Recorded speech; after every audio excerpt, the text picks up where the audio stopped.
Assalamu alaikum warahmatullahi taala wabarakatuh. Kwa jina naitwa binti Muhammad Kajimbwa Hidaya.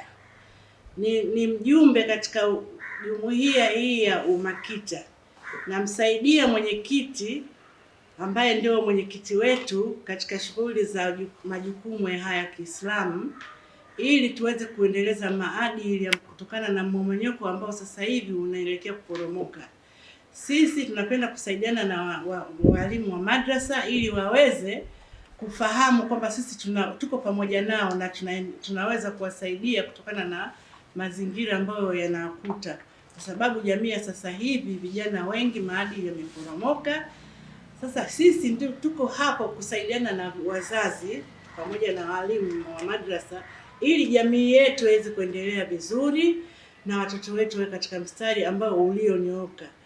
Kwa sababu hiki kitu ni kujitolea kwa mapenzi mema ambayo sisi tunayapenda kutokana na Mungu alivyotuongoza. Hii kwetu ni sehemu ya sadaka.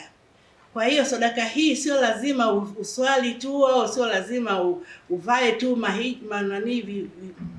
viremba, lakini inatakiwa sadaka hii uitoe kwa ajili ya kusaidia jamii ya Kiislamu na jamii nzima.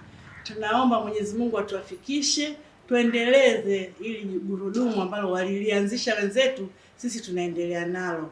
Mwenyezi Mungu atufanyie wepesi tuweze kusaidia jamii iweze kuwa kwenye maadili mema na tupate viongozi bora wa baadaye.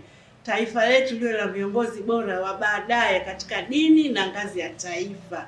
Mwenyezi Mungu naomba utubariki. Tunakuomba kila jambo liende vizuri na kila tutakayemuomba tushirikiane naye atuunge mkono, na jambo hili ni kwa ajili ya Mwenyezi Mungu, masuala ya Mwenyezi Mungu sio masuala ya dunia. Na kuomba ushauri huo Mwenyezi Mungu lipokee, sina zaidi. Assalamu alaikum warahmatullahi taala wabarakatuh.